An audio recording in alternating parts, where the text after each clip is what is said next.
야단 보따리를 찾아주셔서 감사합니다. 구독, 좋아요, 알림 설정 꼭 눌러주세요. 그 옛날 흉년과 가뭄으로 백성들의 삶이 무척이나 퍽퍽하고 탐관오리들이 판치던 세상이 있었습니다. 그런데 그때 지방의 탐관오리들을 조사하러 갔던 암행어사가 우연히 한 시골 처녀를 만나게 되었지요. 그리고 그는 그 시골 처녀와 사랑에 빠지면서 한 번도 겪어보지 못했던 파란만장한 풍파를 겪게 되었답니다. 그는 시골 처녀를 사랑한 대가로 죽을 위기를 여러 차례나 겪게 되었지요. 그런 상황 속에서도 암행어사는 시골 처녀를 끝까지 사랑했습니다. 당시로선 있을 수 없는 러브스토리였지요. 이야기의 시작은 3년 전 암행어사 박동현이 지방으로 암행을 떠나면서 시작되었습니다. 지방의 한 고을 관리들의 부정부패가 심하다는 소문을 듣고 그는 조사차 그 고을을 찾아갔지요.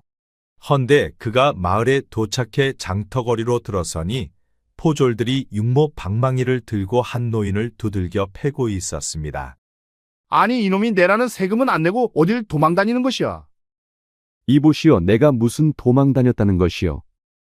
주저앉아 매를 맞고 있는 노인의 어깨가 부들부들 떨리고 있었습니다. 그런데 그 옆에서 한 처녀가 애원하며 포졸들을 말리고 있었지요. 나으리, 저희 아버지는 분명 세금을 냈습니다. 부역표가 잘못된 것 같으니 다시 한 번만 살펴봐 주십시오. 아니 이년이 감히 관청 문서를 들먹이는 것이냐? 당장 물러서지 못할까? 암행어사 박동현이 그 상황을 지켜보고 있었는데 처녀의 주장이 왠지 맞는 것 같아 보였지요. 그녀는 일관되게 세금을 분명 냈다고 주장을 하고 있었습니다. 그녀의 눈빛은 진실돼 보였고 또 아버지를 생각하는 마음이 무척 효녀 같아 보였지요. 그리하여 암행어사 박동현은 신분을 감추고 포졸들에게 다가가 물어보았습니다. 혹시 그 장부를 잠깐만 내게 보여줄 수 있겠소? 아니 내 상관도 아닌 자가 어찌 관청의 장부를 보겠다는 것이오? 나는 지나는 길이오만 보아하니 뭔가 착오가 있어 보이어. 잠시면 되니 어서 내게 보여줘 보시오. 아니 이 자가 미쳤나? 관청의 장부는 아무나 볼 수 없다는 것을 모르는 것이오? 양반 체면에 똥칠하고 싶지 않거든 어서 저리 가시오. 관청의 장부를 아무나 볼 수 없다는 것쯤은 나도 잘 알고 있어. 허나 저들이 정말 세금을 냈다면 관청의 문제가 아니겠소. 그러니 바로 잡아야 할 것은 저 백성들이 아니라 관청일 것이요. 만약 그 장부를 내게 보여주지 않으면 나는 저 노인을 진술을 받아 한양 사원부의 수사를 정식으로 접수하겠소이다. 만에 하나 노인의 죄가 없다는 것이 밝혀지면 저 노인을 매질한 당신은 옷을 벗고 죄값을 받게 될 것이요. 박동현의 말에 포졸이 바짝 졸았는지 갑자기 고분고분해지면서 상냥한 말투로 바뀌었습니다. 거참 별것도 아닌 일로 어째 사원부까지 들먹이는 것이오? 예소 얼른 보시고 금방 주시오. 암행어사 박동현은 포졸에게서 장부를 받아 찬찬히 살펴보았습니다. 그러자 바로 허점이 보였지요. 이건 상평창 정식 직인이 아니고 사사로이 만든 가짜 직인이군. 게다가 가보년이라고 새겨져 있는데 올해는 을미년이여. 이는 작년 부역표로 이중 징수를 하고 있는 셈이요. 박동현의 말에 구경꾼들이 술렁이기 시작했습니다. 맞아, 우리들도 2번씩 걷어가지를 않았나? 이건 해도 너무하는군. 구경하던 사람들이 술렁거리자 포졸들은 당황한 기색이 역력했지요. 지금 무슨 막말을 하시는 것이오? 관청을 무시하는 거요. 백성들이 그를 모른다 하여 이중 삼중으로 세금을 거두어 들이면 백성들은 어찌 살라는 거요. 아니 양반인 것 같아서 대접을 해주었건만 어찌 이리 무엄한 것이오. 그때 당황한 포졸이 박동현에게서 부역표를 낚아챘는데 실수로 부역표를 땅바닥에 떨어뜨리고 말았습니다. 그러자 선화가 부역표를 집어들었는데 부역표 맨 뒷장이 뜯겨져 있는 게 보였지요. 장부 뒷장이 뜯겨져 있는 것으로 보아 이 부역표에는 뭔가 숨겨야 할 게 있었나 봅니다. 내년이 감히 관청을 모함하는 것이냐? 포졸들의 행동을 보면서 암행어사 박동현은 이 지역 관리들의 횡포가 무척 심각하다는 생각이 들었습니다. 장부에 문제가 있음을 지적해도 그들은 순순히 인정을 하지 않았지요. 하지만 이들은 그저 졸개들일 뿐 정작 이를 꾸미는 자들은 상급 관리들이 틀림없었습니다. 가짜 상평창 직인에다 뒷장이 뜯겨져 있는 관청장부라 이는 감찰 대상감이요. 그리고 조작된 부역표를 들고 백성을 탄압하는 것 또한 감찰받아 마땅하오. 박동연의 말에 포졸들은 할 말을 잃었습니다. 그저 변변찮은 선비쯤으로 알았는데 한마디 한마디가 보통 사람 같지가 않았지요. 암행어사 박동연의 말에 구경하던 사람들의 원성이 여기저기서 터져 나왔습니다. 그리고 금방이라도 뭔 일이 날 것만 같았지요. 에잇, 오늘따라 재수가 없구만. 오늘은 이만 돌아가지만 다음번엔 저놈의 영감탱이를 관하로 끌고 가 물꼬를 내줄 것이야. 포졸들은 재수 없다며 장부를 들고 떠나갔습니다. 포졸들이 물러가자 딸 선아는 주저앉은 아버지를 부축해 주었습니다. 아버지 괜찮으셔요. 노인은 떨리는 손으로 피 묻은 소매를 닦아내며 애써 미소를 지었습니다. 나는 괜찮다. 너무 염려 말거라. 헌데 노인은 많이 맞아서인지 딸 선아가 부축해도 일어나 걷지를 못했지요. 그러자 암행어사 박동연이 주저앉아 있는 노인을 부축해 주었습니다. 걸으실 수 있겠소? 나는 괜찮소. 헌데 네 신지는 모르오나 참으로 고맙소. 덕분에 큰 봉변을 면했구려. 고맙습니다, 선비님. 선비님 아니었다면 저들은 아버지를 순순히 풀어주지 않았을 것이어요. 그런데 이런 일이 종종 있는 것이요. 최근 들어 바짝 더하는 것 같습니다. 올해 3년째 흉년이 들면서 걷어들이는 세금이 적어지니 관리들의 횡포가 갈수록 커지고 있는 것 같아요. 그런데 사람을 이렇게까지 패다니 해도 너무한 것 같습니다. 그녀도 충격을 크게 받은 듯 상기된 얼굴로 눈빛에 힘주며 말했습니다. 그랬구려. 어서 아버님부터 집으로 모십시다. 박동연은 그의 딸 선아와 함께 아버지를 부축해 집까지 데려다 주었습니다. 그리고 그를 방까지 모셔드렸지요. 당분간 푹 좀 쉬셔야 할 것 같소. 박동연이 일어서려 하자 노인이 박동연의 손을 잡았습니다. 이렇게 신세를 졌는데 저녁을 드시고 누추하지만 하룻밤 묵어가면 어떻겠소? 아니요, 나는 괜찮으니 신경 쓰지 마시오. 그래도 이리 가시면 내가 섭하오. 박동연은 어쩔 수 없이 그의 집에서 하룻밤 묵기로 했습니다. 쾌쾌한 흙냄새가 나는 오래된 집이었지만 그것만 빼면 방 안은 아늑하고 편한 느낌이었지요. 잠시 후 선화가 저녁상을 차려 방으로 가져왔습니다. 선비님, 차린 것은 없지만 많이 드셔요. 고맙소. 잘 먹겠소이다. 박동연은 좁은 방에서 선화가 차려온 저녁을 부녀와 마주 앉아 먹었습니다. 꽁보리밥에 산나물 반찬이었지만 그런대로 입맛에는 잘 맞아 맛은 있었지요. 그런데 두 분이서만 사시오? 그렇다오. 선화의 미는 수년 전에 병들어 세상을 먼저 떠났다오.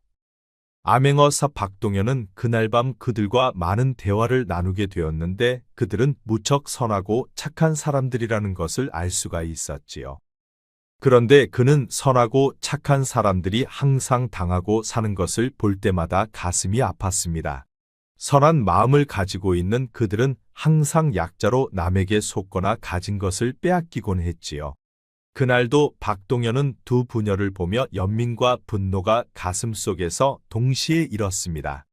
그는 밥을 다 먹고 답답한 마음에 밖으로 나왔습니다. 그리고 마당을 거닐며 밤하늘의 별을 보았지요. 세상엔 어찌 선한 자와 악한 자가 동시에 존재한단 말인가? 선한 자들만 사는 세상이 있다면 그곳은 법도 필요 없을 것이며 비통함도 없을 것이다. 박동연은 선한 자들이 항상 악한 자들에게 당하는 세상이 너무 잘못되었다고 생각했습니다. 그렇다고 자신이 암행어사일지라도 그런 세상을 바꾸림은 없었지요.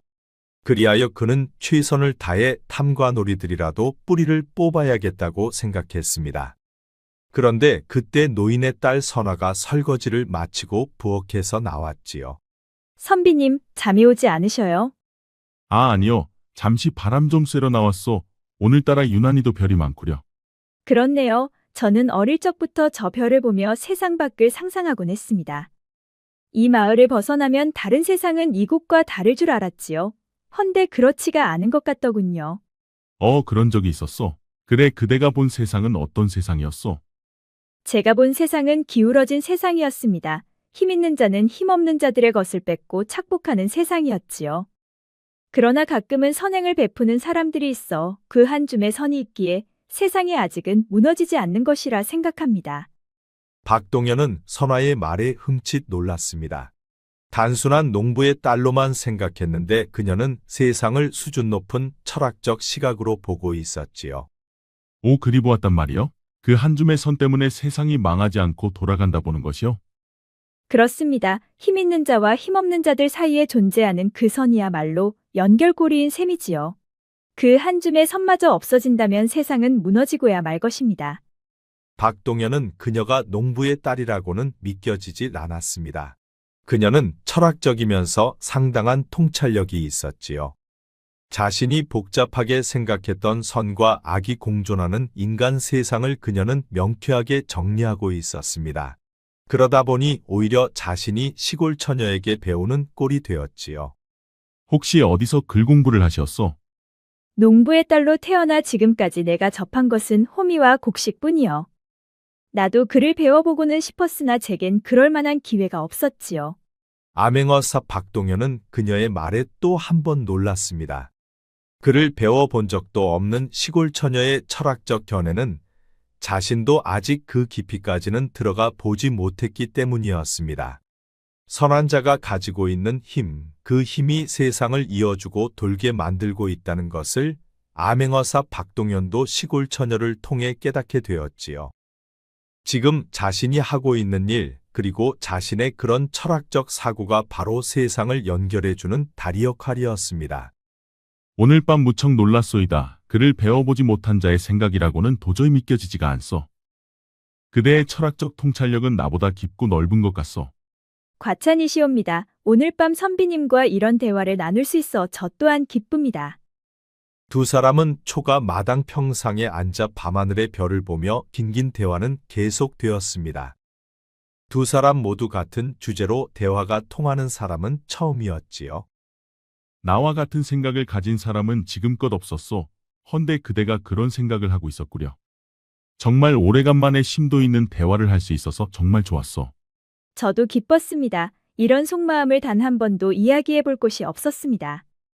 한편 같은 시각 그 고을의 현감은 부채로 손바닥을 내려치며 아전을 노려보고 있었습니다. 무엇이라? 낯선 선비가 관아의 부역표를 봤단 말이냐? 예, 현감. 헌데 그자는 그냥 지나가는 자라 했다 하옵니다. 바보 같은 소리! 그놈이 장부의 흠을 콕 집어 말했다면 그자는 예사로운 자가 아니다. 그자가 지적한 게 무엇이라 했느냐? 예, 상평창 직인이 가짜라 하였답니다요. 그 말에 현감의 눈꼬리가 매섭게 위로 올라갔습니다. 상평창의 직인을 한눈에 알아보는 자는 보통 사람이 아니다. 그리고 그 장부 뒷장은 어디에 있느냐? 별채 뒤 지하 창고에 다른 장부들 속에 함께 넣어놨습니다. 알았다. 그리고 그자는 우리의 약점을 보았다. 그자의 입이 한양에 도달하면 우린 한순간에 끝장날 것이야. 그러니 그 입이 이곳을 떠나면 안 된다. 알겠습니다, 현감. 제가 그자의 입을 막겠습니다. 아전은 현감의 관사를 나와 어딘가로 향했습니다. 그리고 그는 인적 없는 산속 어느 오두막집으로 들어갔지요. 자네가 처리해줘야 할 일이 하나 있네. 이번엔 누구요? 타지에서 들어온 양반이네. 양반은 값이 2배요. 알겠네. 반드시 내일 중으로 일을 끝내야 할 것이야. 그자가 우리 고을을 떠나는 일이 있어서는 절대 아니 되네. 알겠소. 걱정 마시오. 언제 우리 애들이 실수한 적이 있어? 한편 암행어사는 다음날 아침 선화의 집을 나섰습니다. 하룻밤 잘 묵고 가오. 누추한 곳에서 묵느라 불편은 하지 않으셨소? 방안이 아늑해 편히 잘 잤습니다. 그리고 선한왕자, 언제 기회가 되면 그대와 더 많은 대화를 나누고 싶소. 그대의 철학적 통찰력에 감탄했소이다. 저 또한 선비님을 통해 많은 것을 배웠습니다. 다시 뵙게 된다면 더 많은 주제로 논하고 싶습니다. 박동현은 선화의 집을 나서면서도 왜인지 자꾸만 그녀를 돌아보았습니다. 천한 신분이었지만 그녀의 철학은 수준 높고 고귀했지요. 훌륭한 인재로다. 저런 머리로 조정을 움직일 수만 있다면 힘 있는 자와 힘 없는 자들이 서로 융합하는 따뜻한 세상을 만들 수 있지 않겠는가. 그는 아쉬움을 뒤로하고 이고을 관리들의 병폐를 조사하기 위해 또 다시 시장을 찾았습니다. 그리고 그는 상인들과 농민들을 통해 많은 정보를 수집하기 시작했지요. 이고을 관리들이 세를 이중으로 걷는 것은 다반사고, 나라에서 정한 기준보다 훨씬 웃도는 세금을 걷고 있었습니다. 내 예상대로군. 부패할 대로 부패했어. 이제 증거만 잡으면 되겠어. 그는 왼종일 조사를 마치고 늦은 밤 주막으로 향했습니다. 그런데 주막은 마을 끝자락 외진 곳에 위치해 있었지요. 서나 그 처녀 글도 모르는 천한 신분이건만 눈으로 세상의 이치를 읽어내는 그 지혜라니 그 눈빛이 내 마음을 흔들었구나. 그는 홀로 주막을 찾아가면서도 자꾸만 선화의 생각이 떠올랐습니다. 그런데 그때였습니다. 어둠 속에서 스산한 기운과 함께 검은 그림자가 불쑥 나타났지요. 그리고 그는 순식간에 박동연을 향해 검을 휘둘렀습니다. 박동연은 몸을 틀어 가까스로 피했으나 팔뚝에 얕은 상처가 났지요. 그 순간 박동연도 검을 뽑아 들었습니다. 내 검을 피하다니 운이 좋은 놈이구나. 허나 내 놈의 운은 그리 길지 못할 것이다. 내 놈은 누가 보낸 자냐?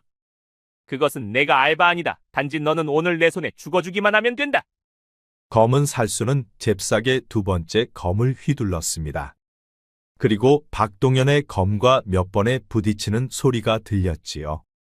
박동연도 상당한 검술 실력을 가지고 있었지만 살수의 실력은 확실히 그를 능가했습니다.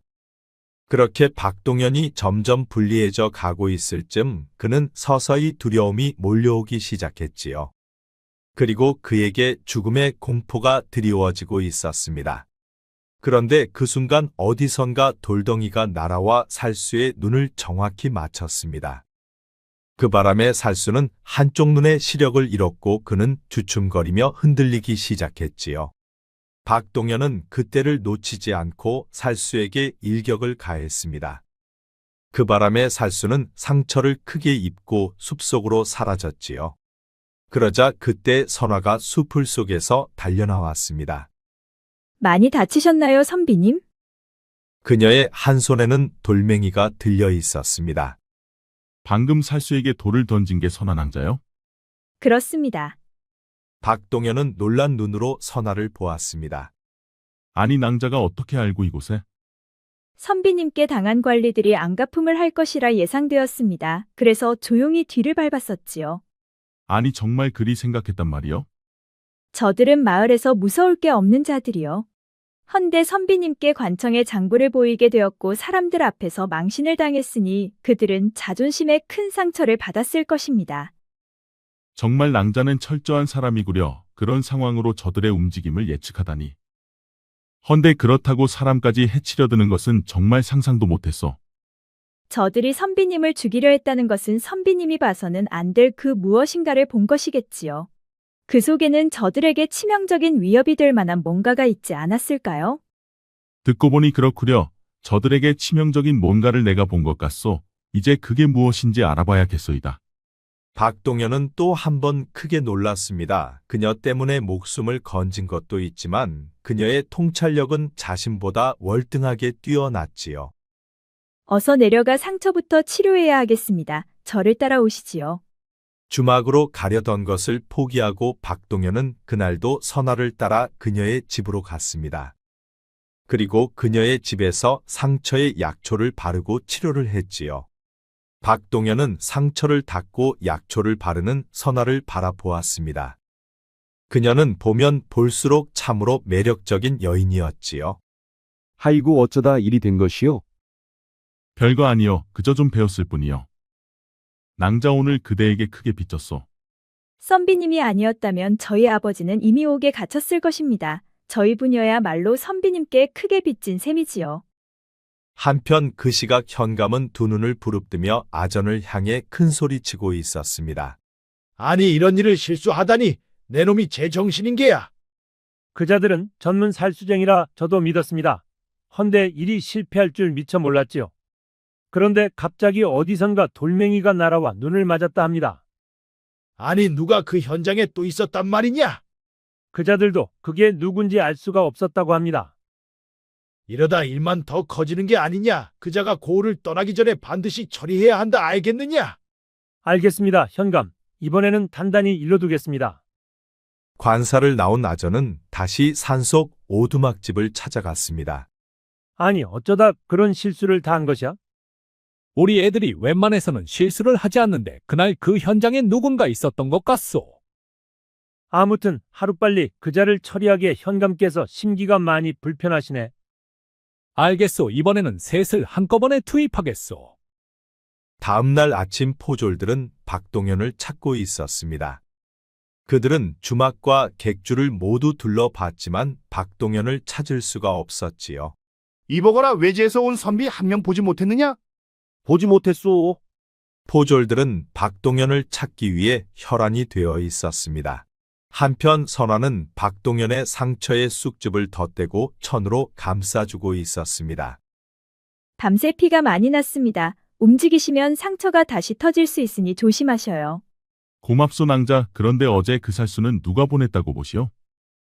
정황상 현감이 아닐까 생각합니다. 현감이라면 충분히 그럴 수가 있지요. 낭자가 그리 생각하는 이유는 무엇이오? 저희같이 힘없는 백성은 날마다 관리들의 횡포 속에서 두려움과 공포 속에서 살아갑니다. 하지만 그 누구도 목소리를 내지 못하지요. 헌데 저 포졸들은 누구를 위해서 그렇게까지 하는 것일까요? 백성들의 원성을 사면서까지 핍박하고 착취하고 과연 그런 일을 나라에서 시켰을까요? 포졸들은 나라의 세금을 더 걷기 위해 스스로 이중장부를 만들어 그렇게까지 할 이유가 없습니다. 그렇다면 나라님과 포졸들 사이 누군가 그들에게 강요를 하고 있다는 것이지요. 그래서 저는 그 강요하는 자가 바로 현감이라 생각합니다. 딱 부러지고 명쾌한 분석에 박동현은 또 한 번 크게 놀랐습니다. 그녀가 시골 처녀로 있기에는 너무도 아까운 여인이었지요. 참으로 명쾌하구려. 그대 같은 명석한 두뇌를 가진 사람은 정말 보기 드문인재요. 부끄럽습니다. 며칠 후 상처가 어느 정도 회복되자 박동현은 선화와 함께 사람들이 모이는 시장으로 향했습니다. 암행어사 박동현은 관리들의 부정부패를 좀 더 조사할 참이었지요. 아무래도 살수를 보낸 자가 선비님을 찾고 있을 것입니다. 그러니 조심하는 게 좋을 것 같습니다. 알겠소. 허나 좀 더 알아봐야 할 게 있으니 어쩔 수가 없구려. 두 사람이 장터거리 입구에 들어설 즈음 선화가 한 사내를 보며 황급히 박동현의 팔을 잡고 말했습니다. 선비님, 우리 열보 앞에 자루를 들고 서 있는 자는 살수가 틀림없습니다. 아니 왜 저자를 살수라 보는 것이오? 저자는 걸음걸이도 여느 사람들과 다르고 무게도 없는데 자루를 두 손으로 쥐고 있습니다. 저 자루 속에 틀림없이 검이 들어 있습니다. 아, 그렇단 말이오? 선화의 말에 암행어사 박동현은 그녀를 데리고 일단 사람들이 많은 바로 옆 주막집으로 들어갔습니다. 주모 여기 국밥 2그릇만 주시오. 박동현은 국밥을 시키며 곁눈질로 그를 주시했습니다. 그러자 잠시 후 그도 주막집으로 들어와 바로 옆 상에 앉아 국밥을 시켰지요. 그리고 국밥을 다 먹어갈 쯤 그가 먼저 일어섰습니다. 주모 여기 얼마요? 다푼이요. 평민복장의 살수는 계산을 마치고 박동현의 뒤쪽으로 점점 다가왔습니다. 그 순간 선화가 손에 쥐고 있던 메밀가루를 살수를 향해 잽싸게 뿌렸지요. 그 바람에 검을 반쯤 뺀 살수는 눈에 메밀가루가 들어가 주춤거렸습니다. 그 사이 박동현과 선화는 후다닥 달아날 수가 있었지요. 두 사람은 한참을 달려 안전한 곳에 이르자 박동현이 말했습니다. 이번에도 낭자가 내 목숨을 살렸구려. 사람들 속에서 자객을 알아내다니 참으로 대단하오. 아닙니다. 나는 단지 저들이 어떤 생각을 하고 어떻게 움직일지 예상을 했을 뿐입니다. 박동현은 또다시 선화라는 여인에 대한 특별한 관심이 생겼습니다. 그녀는 정말 여느 여인들과는 확연히 달랐지요. 한편 그날 저녁 현감은 얼굴이 울그락불그락하면서 아전을 향해 고래고래 고함을 질렀습니다. 무엇이라 이번에도 실패했단 말이냐? 그렇습니다. 그런데 이번에는 그 선화라는 계집년이 살수에게 메밀가루를 뿌렸다 합니다. 무엇이라? 어째 그 계집년이 그곳에 있었단 말이냐? 아마도 지난번 살수에게 돌을 던져 방해한 것도 그년이 아닐까 생각합니다. 이런 맹추 같은 것들 같으니라고 어쩌다 계집년 하나 때문에 이를 그르친단 말이냐? 이제 어떻게 할깝쇼? 더 이상 그자들 믿고 있다가는 우리가 위험할 수 있다. 그러니 연애를 베풀고 그 선비를 찾아 초대하라. 그 자리에서 그자를 독살하고 그 계집년과 영감탱이는 잡아서 물꼬를 내줄 것이다. 알겠습니다, 현감. 아전은 곧바로 연애 준비를 시작했습니다. 그리고 포졸들을 시켜 박동현을 찾기 시작했지요. 며칠 후 마침 포졸들에게 노출된 박동현도 연애의 초청을 받았습니다. 선비님 한참을 찾았습니다. 무슨 일로 날 찾으신 게요? 현감께서 고을 양반님들을 모시는 연회를 개최하셨습니다. 선비님께서도 고을을 찾아온 손님이니 초청하라 하셨지요. 갑자기 현감이 여는 연회에 초대를 했다 하니 박동현은 뭔가 꺼림칙했습니다. 헌데 연회는 그들에 대한 수사를 좀 더 밀접한 거리에서 할 수 있는 기회이기도 했지요. 알겠소, 내 참석하리다. 내일 보름달이 뜨는 밤 관아 후원에 정자로 오시면 됩니다. 알겠소, 내 그리 가리다. 포졸이 돌아가고 뭔가 꺼림칙한 박동현은 선아를 찾아가 말했습니다. 선아랑자, 현감이 연애에 나를 초대했소. 이건 무슨 의미이겠소? 그들은 선비님의 목숨을 노리는 자들입니다. 헌데 그들은 벌써 2번이나 실패했지요. 그러니 3번째는 다른 방법을 쓸 것이라 생각합니다. 그러니까 그 연애는 연애를 위한 연애가 아니라 나를 끌어들이려는 연애라는 것이요. 그렇습니다. 연애는 명분일 뿐 선비님을 잡으려는 함정일 것입니다. 듣고 보니 그렇겠구려. 허나 나는 이미 참석하겠다 말했소. 가시면 위험합니다. 호랑이 굴에 스스로 들어가는 격이지요. 그렇다고 이제와 안 갈 수는 없소. 그리고 나도 그자들에게 꼭 얻어내야 할 것들도 있어. 그렇다면 저도 함께 가겠습니다. 위험한 곳인 만큼 제가 눈이 되어드리지요. 만약 저들이 판함정이라면 그대 또한 위험해질 것이요. 그러니 더욱더 선비님께서 가시는데 제가 빠질 수는 없죠. 선아의 고집으로 박동현은 어쩔 수 없이 선아와 함께 현감의 연회를 찾아갔습니다. 그러자 그곳에는 현감과 몇몇의 양반들이 먼저 와 기다리고 있었지요. 어서 오시오, 선비. 초대해 주어서 고맙소. 지나는 나그네까지 이렇게 초대를 다해 주시고 현감의 관대함에 참으로 놀랐소이다. 뭐 그쯤으로 그러시오. 우리 고을은 전통적으로 길손에게 후한 편이라오. 자, 이리 와 내 곁에 앉으시오. 박동현은 현감 옆에 앉았습니다. 그러자 현감이 동현의 잔에 술을 따라 주었지요. 자, 한 잔 쭉 드시구려. 그런데 우리 고을에는 무슨 일로 찾으셨소? 나는 팔도를 유람 중이여. 이곳 마을은 내 유람 중 거쳐가는 마을 중 하나요. 선비님께서는 살만한가 보. 팔도유람도 아무나 할 수 있는 것은 아니잖소. 모 조상님들께 물려받은 전답에서 매년 곡식이 부족함 없이 나오니 이 몸이 나태해진 것 같아 유람을 하는 것이요. 그렇소. 참으로 부럽소이다. 그래, 선비께서는 어느 분파요? 나는 밀양박씨 규정공파요. 그렇소. 그렇다면 아주 뿌리 깊은 양반 가문이 아니요. 시간이 흐르자 다른 양반들은 취기가 올라와 먼저들 돌아갔습니다. 이제 현감과 박동현만 남았지요. 자, 이제 마지막 잔이요. 내 술 한 잔 받으시오. 현감이 박동현의 잔에 술을 따르려 하자 선아가 정자 위로 올라왔지요. 현감, 이 술이야말로 방금 내린 술이옵니다. 그러니 한번 드셔보시지요. 선아의 얼굴을 직접은 처음 본 현감이 물었습니다. 너는 처음 보는 얼굴이구나. 그런데 그 술은 어디서 가져온 것이냐? 저는 주조장에서 온 메란이라 하옵니다. 현감께 드리고자 일구러 간내린 술을 가져왔습죠.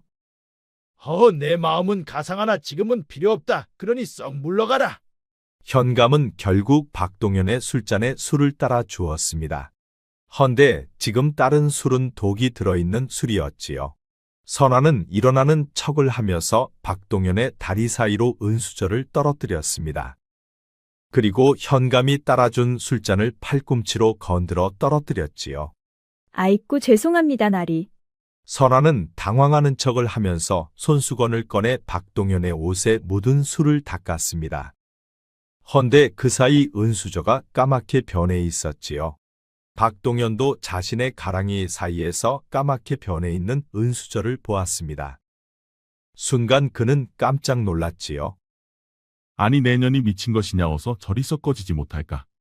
박동현은 자신도 알았으니 선아에게 어서 관아를 빠져나가라는 신호로 그리 말했습니다. 알겠습니다요, 나리. 그럼 나리도 조심히 살펴가셔요. 그 말은 알아들었으니 박동현도 빨리 빠져나오라는 의미였지요. 선화가 내려가고 안전하게 빠져나갔을 것이라 생각한 동현이 현감을 향해 말했습니다. 현감, 내 잠시 소피 좀 보고 오겠어. 박동현은 소피를 보러 가는 척하고 대문 쪽으로 향했습니다. 그러자 아전이 대문을 지키고 있다 그를 붙잡았지요. 어딜 그리 급히 가시오, 선비. 아, 소피 볼 곳을 찾느라 그만. 허허, 한두 번 당해줬으면 됐지. 이젠 그럴 필요가 없어졌어. 여봐라, 이자를 당장 포박하라. 예, 나리. 아니, 내가 뭔 잘못이 있다고 이러시오. 말이 많구나. 포졸들은 박동현을 잡아 창고로 데려갔습니다. 아니, 그런데 그곳에 선화까지 잡혀와 있는 게 아니겠습니까? 아니, 낭자, 이게 어떻게 된 것이오? 대문 앞에서 이자들에게 잡혔습니다. 저런 그랬구려. 잠시 후 현감이 창고 안으로 들어왔습니다. 이제야 쥐새끼들을 잡았군 그래. 자, 내 놈의 정체가 무엇이냐? 무엇 때문에 관청에 장부를 달라 해서 본 것이야? 그땐 억울한 사람이 있는 것 같아 그랬어. 관에서 엄연히 알아서 할 일을 내 놈이 명을 재촉했구나. 여봐라, 이자의 입에서 바른 말이 나올 때까지 주리를 틀라. 예, 현감. 포졸들은 박동현을 형틀에 앉히고 주리를 틀기 시작했습니다. 태어나 처음으로 고신을 받게 된 박동현은 두 다리가 떨어져 나가는 것만 같았지요. 전년도 형틀에 묶고 주리를 틀라. 선화도 형틀에 묶여 주리를 틀기 시작했습니다. 창고 안에서는 두 사람의 비명이 끊이질 않았지요. 그리고 이틀 동안 쉬지 않고 고신을 해대니 선화가 먼저 의식을 잃었습니다. 현감날이 인연이 의식을 잃었습니다. 무엇이라 고얀년 같으니라고 전년이 두 번씩이나 이를 그르쳤겠다. 전년을 데려가 매장시켜 버리거라. 알겠습니다, 현감. 그 여인을 그냥 놔두시게. 무엇이야, 벌써 두 연놈이 정분이라도 난 것이냐? 못하느냐, 어서 데려가지 않고. 어째 인간의 탈을 쓰고 이렇게 짐승만도 못한 것이오.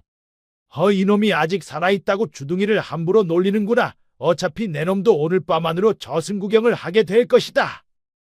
포졸들이 의식을 잃고 쓰러진 선화를 끌고 나가려 하자 암행어사 박동현이 말했습니다. 종두야, 나오거라.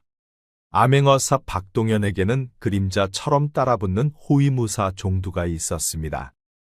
그는 그림자처럼 조용히 움직인다 하여 저승사자라는 별명도 있었지요. 잠시 후 창고 밖에서는 비명소리가 나기 시작했습니다.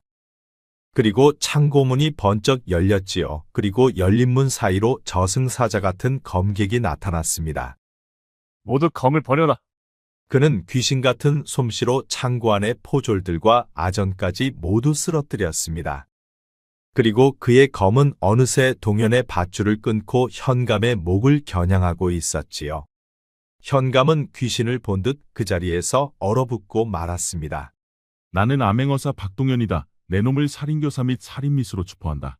그리고 내 놈의 수많은 비리는 차차 형량이 계속 늘어날 것이다. 종두야, 이자를 관아에 오게 가두고 철저히 감시하거라. 예, 어서. 선비가 암행어사라는 말에 현감의 얼굴이 사색이 되었습니다. 암행어사 호위무사 종두는 역졸들과 함께 현감과 아전 그리고 포졸들까지 모두 포박해 관아에 있는 옥에 가두었습니다. 그리고 박동현은 선화를 말에 태워 의원에게 달려갔지요. 걱정 마시오. 충격을 크게 받아 일시적으로 혼절해서 곧 깨어나면 괜찮을 것이오. 참으로 다행이구려. 그럼 이 처자가 깨어날 때까지 잘 좀 부탁드리겠소이다.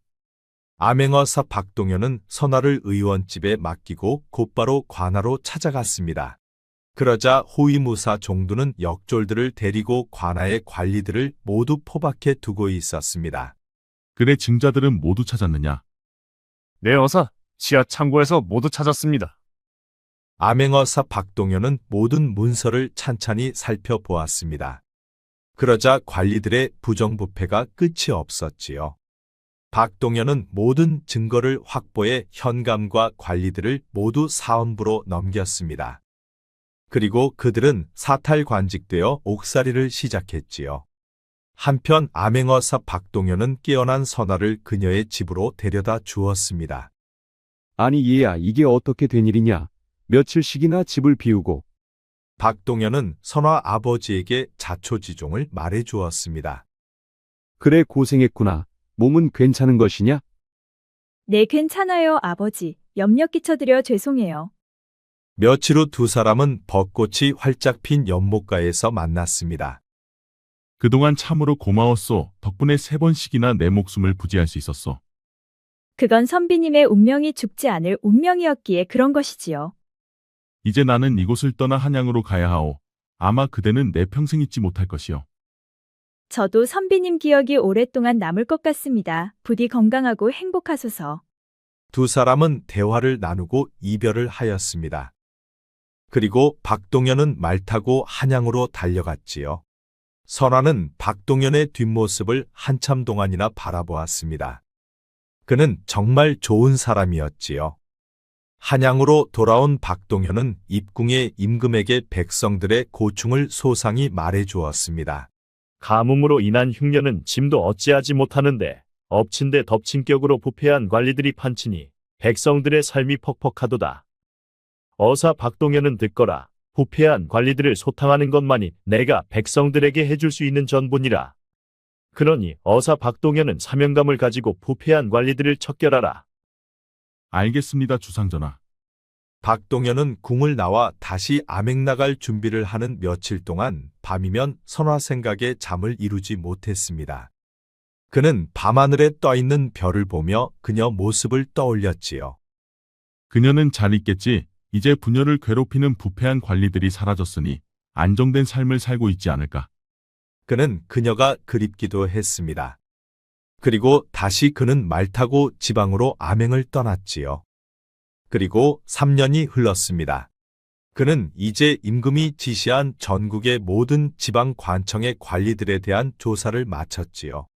그렇게 그에 의해 사탈관직되고 투옥된 관리들의 수가 수도 없이 많았습니다.